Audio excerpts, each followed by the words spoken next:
everyone. We're delighted to be here this afternoon and kick off this new series that we've called Board Talk. My name is Patricia Lenkov, and I'm hosting the series over the next 10, 20, maybe forever weeks. And I'm delighted to be here. Board Talk was conceived to address the issue of diversity and corporate governance. And it may come as no surprise to some of you that diversity in the boardroom is improving, but definitely not fast enough. And our hope is to examine the issues frontwards, backwards, sideways, upside down, and really get into this and have some very meaningful discussions that will be interactive and hopefully very meaningful and insightful. So over the next several weeks, we want to look at what's happening or maybe what's not happening and ask our expert guests to provide us with their insight and experiences on this important topic. And we want to focus on this not for some grand social agenda, although that would be nice, but rather because it's good business, plain and simple. I'm personally thrilled to be doing the series with the support and in partnership with the National Association of Corporate Directors, the NACD. The NACD's mission, for those of you who are less familiar, is to advance outstanding board leadership. It's an advocate for the profession of directorship. The NACD also identifies, interprets, and delivers insights on critical issues that shape board agendas, and diversity is certainly one of these. It's also fabulous to be doing this series on the Mosh platform. Mosh is a new digital platform, and it's been built and designed for building engagement on an issue or with any brand or organization. And it essentially overcomes some of the limitations of other social platforms that we might be more familiar with. So for our inaugural conversation, I'm so delighted to welcome Brenda Gaines. I'll give you a little bit of information on her amazingly impressive background and experience before I formally get into my conversation with her. Brenda is retired as president and CEO of Nicor Diners Club, which is a member of Citigroup. She was responsible for leading the activities of the North American franchise in the global $29 billion Diners Club International Network. She served on the Diners Club International Global Board and the Citibank Canada Board of Directors. Brenda is currently a director and audit committee chair at Tenet Healthcare, and she also serves as a director of the Southern Company Gas Company.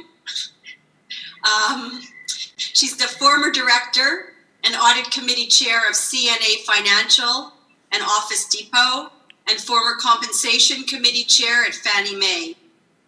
She was also on the board of AGL Resources and Nicor. Brenda also serves, if that's not enough, she also serves as the vice chairman of the National Board of the Smithsonian Institute, and she's a director of the National Association of Corporate Directors, the NACD. She was honored twice by the NACD in their Directorship 100 award.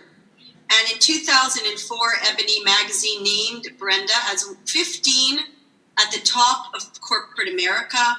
And Crain's Chicago Business recognized her as one of its 100 most influential women. And by the way, that's a tip of the iceberg. There's a lot more, but for the sake of brevity, I gave you some of the highlights. So welcome, Brenda, and thank you so much for being here with us. Thank you, Patricia. I'm glad to be here. Thank you. And I just want to before we get into it, I just want to set some context, some numbers, maybe for those who are less familiar and don't spend their day immersed in this stuff as we do. So it's been shown, of course, time and again, that diversity in the boardroom helps corporate results. It really is good business, plain and simple. And interestingly, I find this very interesting that, this stuff was figured out 10 years ago. So initially it was Catalyst that did a study back in 2007, so 10 years ago, where their study found that women board directors align with strong performance at Fortune 500 companies. They found that return on equity, return on sales, return on invested capital all improved when companies had women on their boards. And by the way, the improvement was not insignificant. For example, return on equity improved 53% when there were more women on board. Return on sales improved 42%. So these are, good numbers. More recently, in the 2016-2017 NACD Public Company Governance Survey, there was an interesting question that I wanted to bring to your attention. And the question was, how many directors does your board have that match the following criteria? Female and of a racial or ethnic minority group, and the answer was 0.4. Male and of a racial or ethnic minority group, and the answer was 0.7. Kind of discouraging, to say the least. So Brenda, we've seen some of the numbers and we know why we're here, and we'd love to hear from you, what you think we need to do. Basically, the big question, what do we need to do to improve diversity in the boardroom? Well, Patricia, I think as you just pointed out, the numbers are appalling, and we need a focused collective effort to be able to increase diversity.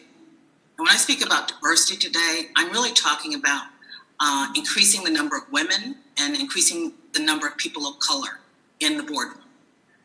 And I think it begins with a tone at the top, the chairman and CEO, just like so many things in a company. It has to start there. I think the lead director has to take an initiative, and the chair of the nominating and governance committee, along with the support of the board. Everybody has to be in line. And I think that, as you pointed out, this is a major issue for the governance community. But there are two different groups, I think, that are having a major impact and can have an impact. I'll put them in two categories. The first are member-based organizations, such as the NACD, National Association of Corporate Directors, which you've talked about already. I think Women Corporate Directors, or WCD. There's also a Corporate Alliance for Diversity, which is made up of three groups: Catalyst, the Executive Leadership Council, and the Hispanic Association of Corporate Responsibility. These groups have been working to change the landscape in the boardroom. They all have suggestions. Some of them you can find online, some of them through their courses. Some of them have symposiums, all with a mind of helping boards make a difference and make a change. I think that the second type of group are investors. And two things come to mind there. One, last year, a group of major corporations and investors came together and issued the common sense principles. They were organizations such as JP Chase, GE, GM, BlackRock, Vanguard, T. Rowe Price. And while they have a number of corporate governance principles, one of the major ones is diversity. And they talked about the importance of having a diverse boardroom. The other group is the Business Roundtable. Business Roundtable is a group of the CEOs of large corporations in the United States. And they are responsible for over $6 trillion in revenues. So they clearly can make a difference. And one of their primary goals, or one of their goals, is to make a difference in diversity in the boardroom. So I think that when you have people like that who are paying attention, we just have to make sure that there is a difference and a focus. Yeah, very good ideas. And, it has to, I think it takes, like as the old expression goes, it takes a village, right? It's not going to come from one particular group or one particular initiative, but rather all of these different places. That's correct. One other thought there, and it's something that's very new and we haven't seen before, but two of the investment management firms have taken a position that for some companies that they feel have not done anything on diversity, they will recommend no votes for the chairman of the nominating and governance committees until they see a difference. So that's a major step. Yeah, and I think I've seen that in other countries as well. Like countries that don't have quotas, they might have that as a sort of maybe an interim step or a permanent step to sort of move the needle, right? Mm-hmm. Exactly. But the second half of the question, I guess, is, we want diversity in the boardroom, and, we're working towards this, through the organizations that you mentioned. But what about in the executive ranks, the pipeline that's going to fill the boardroom seats? Do we look at that, and in which way can we sort of solve the pipeline? I often hear, which I know it's wrong, it's a supply issue. It's not a demand issue, it's a supply. I don't agree with that, but I'm just curious as to what your thoughts are about the executive ranks from which directors generally come. I think you've hit on it. I mean, you have to start there. And I think it's important for boards to be very involved in succession planning in the corporations. Where there is not a diverse management team, it's important to make sure that there's a plan to change that, so that when you do have vacancies, you make sure that you're going to have a diverse slate of candidates. I think the other thing that you can do where there is diversity in executive ranks is recommend those men and women who are diverse to boards, to corporate boards. And it'd be great for them to get a start there. Now, obviously, you can't do that. They can't be on more than one, or shouldn't be more than one. But it's a beginning. It's a beginning to be exposed. It's a beginning, a way to get a larger supply into the corporate boardroom. Interesting. And so, going back to that NACD research, they talked about different sort of ways that boards are taking to improve diversity in the boardroom. And I'm curious, any thoughts of, for example, one of the things that they said is expanding the director search criteria. So I take that to mean that, historically the typical director was a CEO. CEOs sat on many boards, and today they sit, typically on 0 or 1. So does expanding the director search criteria help in any way? Can that help with the composition problem? I think it can. I think you could say, it could, bless you, it could be someone who is a chief marketing officer or chief technology officer, because they're going to have that expertise that's needed to serve on a board. And you will see that that's been expanded in some cases. But I think the other thing is it has to set with and that's part of the criteria. Because if you set with the skill base and the criteria, you automatically, I think, expand your base rather than starting with a title. I think the other thing is to select a search firm who has a track record of supplying diverse slates of people, because that's so important. You can't select someone who's a diverse candidate if you're not presented with them. So I think that's extremely important. I think the next thing is that all board members should use their outreach, so that if they know candidates, if they know organizations who can supply candidates, there are a lot of them out there, that they make sure that those get filtered to the search firm for consideration. Yeah, absolutely. Again, I mean, it's absolutely not a supply problem. The qualified directors, either, coming from a female perspective or African-American, Hispanic, Asian, you name it, even age diversity, I believe that they're out there. I've seen it myself. They just might be sometimes take a little bit more work. Right. To find, qualify, but, that's the job of either the search firm or the person making the recommendation, right? That's correct. So, in terms of your own personal experience, and you've sat on many boards and sit on, boards today that have a fair bit of diversity, maybe not enough, maybe it's never enough until it's, at least 50-50 or more. But curious. 100%. 100%. Well, it's interesting you say that. So here's what I hear all the time, and I'm sure you hear this. I hear, well, we have one woman on the board. Oh. But you have 8 men. Exactly. I did that once. Someone said, we have 2 women on the board. Why do we need more? So I went around the boardroom and I counted all of the men. And there were 9 men. And I said, so what does that say? Yeah, so, it's funny when you hear that. But anyway, so in terms of your own personal experience, putting the issue of board diversity on your own, or, in the organizations that you're involved in, any sort of anecdotes or stories or experience, what you have seen in your own life as a director or as a senior executive that you might share that could be helpful? Because it's always good to get sort of what are the real stories that are going on out there. Well, I think one is that, and you mentioned it a little earlier in terms of, is it a supply issue? A perfect example is technology. A number of boards are out looking for technology experts to join the board of directors. And so we say, well, we want a diverse candidate to be in that job. And the response is, well, there are no women who are technology experts. There are no people of color who are technology experts. And that's just not the case. There clearly may not be as many, but they're out there. And it's up, I think, to the company and to the search firm to find them and bring them forward. And so I think that what I would say to people who are getting that pushback is push right back and say, there are, and you know what? I'm going to help you find them.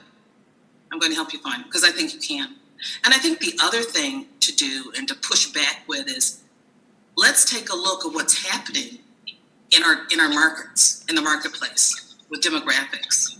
You know, Pew Research did a study, and this was back in 2011. And at that time, they said that at least 40% of households with children, the woman was either the primary or sole breadwinner. That's 40%.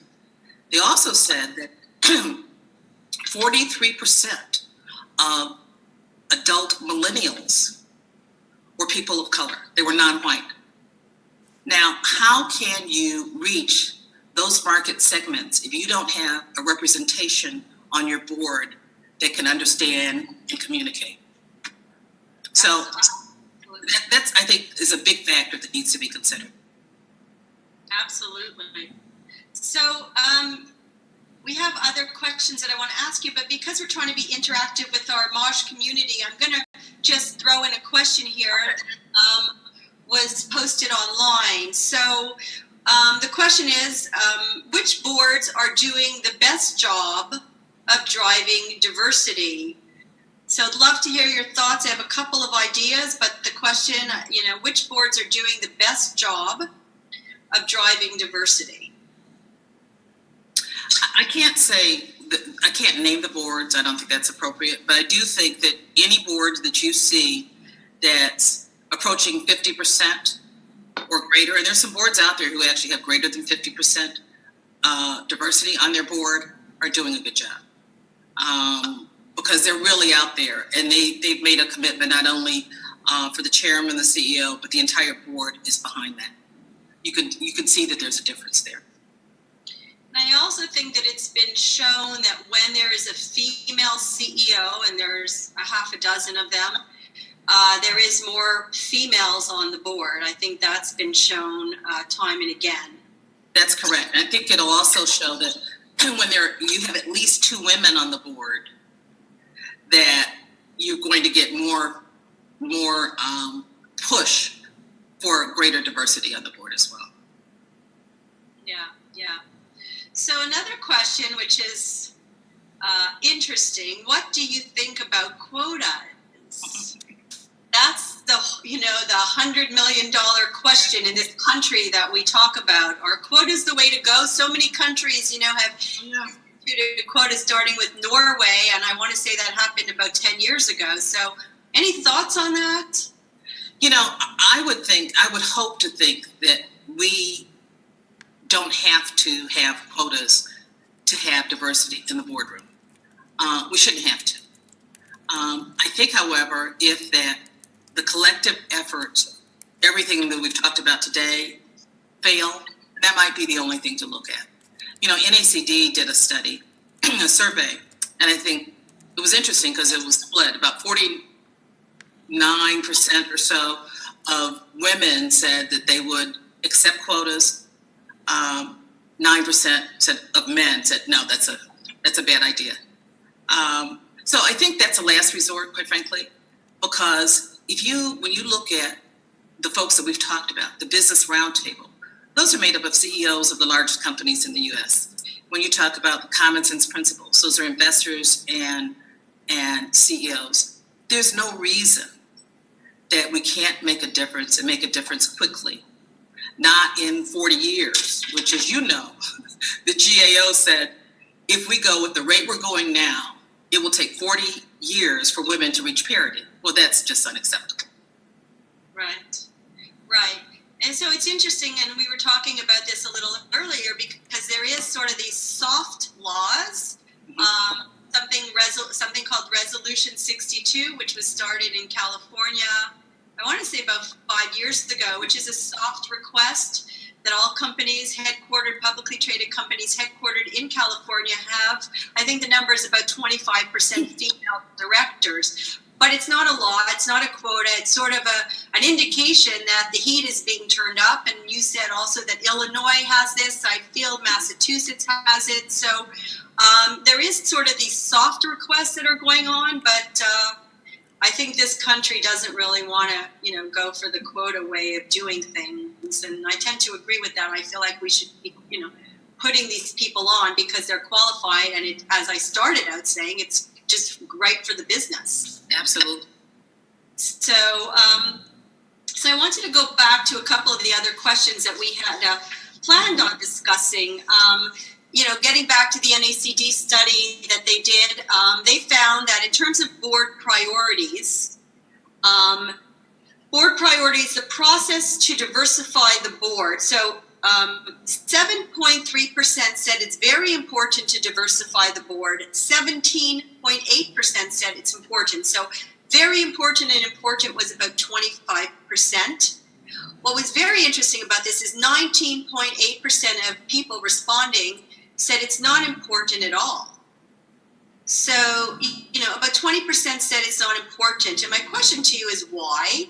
And I tried to think of the right answer, and I thought, well, maybe they've already achieved the target, so they say it's no longer important. But I'm just curious, why do you think so many people say it's not important? Well, I don't think for the most part it's because they've achieved the target, because you just talked about the numbers. And so very few companies are there. I'm trying to give them the benefit of the doubt, but yeah. Well, I'm getting ready to do that in one case. I think on one hand, it could be that they're making an assumption that everything will go as planned.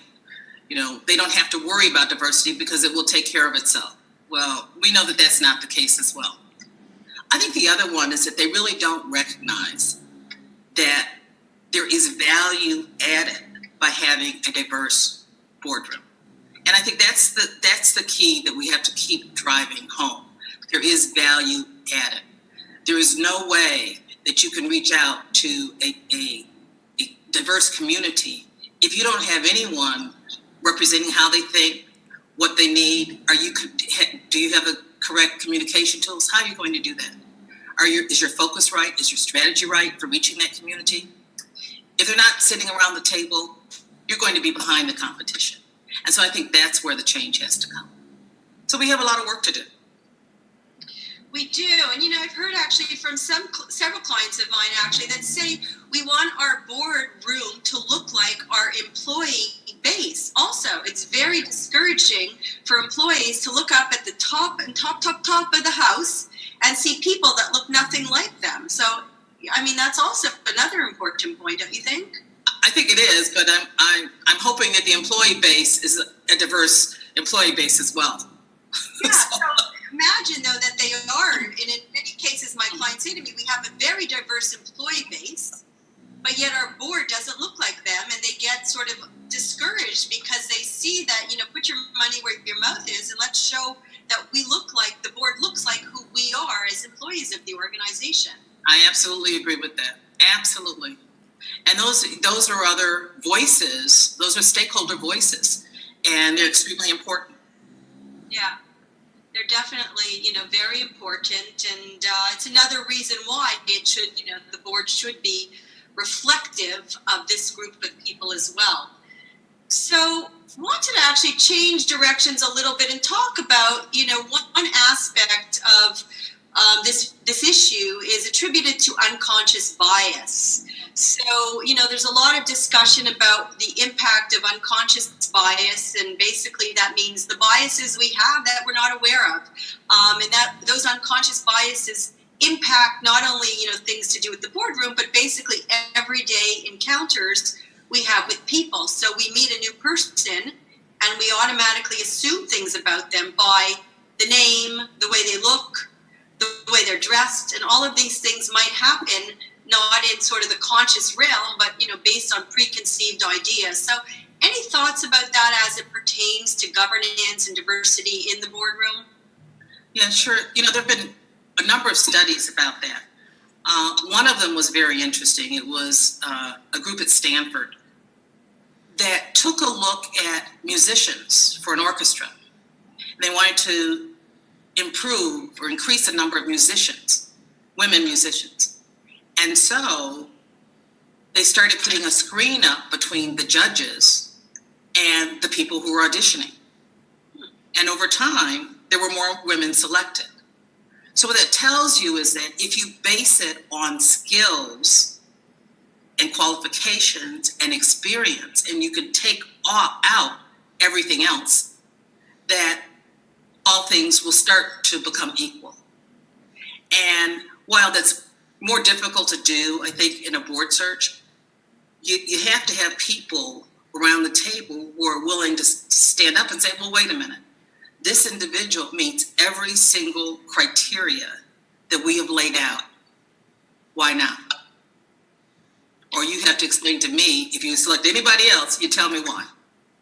I think the more you have people doing that, the more we'll have greater diversity in a boardroom. Absolutely. I also heard about some research where they took resumes and took the names off. And actually they found, and I'm looking at some notes here, exact duplicate resumes when the name had an Anglo-sounding name, it received substantially more callbacks than those diverse names or names of other origins. That's exactly right. There's a lot of research on that. Absolutely. All right, let's check before we wrap up here. I'm just looking to see if there are other questions. So I have a question here. Let me just bear with me. I'm going to read it. A way to shift the diversity discussion from subjective to objective is to frame it as ensuring the people around the board table reflect the makeup of the company's customers. So a little bit of what we talked about. Mm-hmm. Brenda, have you seen this argument to be effective? So it's sort of what we talked about, the stakeholders. I think I've seen yes and no. The yes part is yes, when the boardroom starts to reflect customer base, whether it's women or people of color, then I think that the decisions are better in the boardroom. They're going to impact that customer base. I say no because I haven't had experience on any board yet where it's totally reflective of the customer base. So I think there's opportunity there. There's a lot of opportunity to do that. But I clearly do believe, and I've seen it, I know on at least 3 boards where you have a different point of view from the people around the table because in fact it was divorce. And they can weigh in on, this strategy is not going to work. You may want to talk to X, Y, and Z. You may want to hire a marketing firm, for instance, that has expertise in marketing to this community or for this group of people. So I think it does make a difference. Yeah, absolutely. And I'll just take one more question because I'm looking at the time. So let's see here what other questions I have. Bear with me, or we might just be wrapping up. Yeah, I think we're good. 1:29, so we're right on schedule. Any closing thoughts or suggestions as we continue to sort of hack away at this idea that you might want to leave us with in terms of your experience and your thoughts about this subject? I would just say to everyone to stay focused. If you're someone who's sitting in a boardroom today, you know what the task at hand is, and there are a lot of resources out there to help you, whether it's NACD or WCD. Or the other organizations I mentioned, they're there for you and to help. Loads of resources. And so make sure that you bring them back to your boardroom and build consensus within the boardroom. I think for people out there who may want to sit on a board and who are not there yet, again, there are resources out there. Do your research and make sure that a search firm knows that you're interested in serving on a board, and make sure that you're getting the experience that you need to do that. So we have a lot of work to do, and I think we need to get busy. And we're doing it one step at a time, right? Right.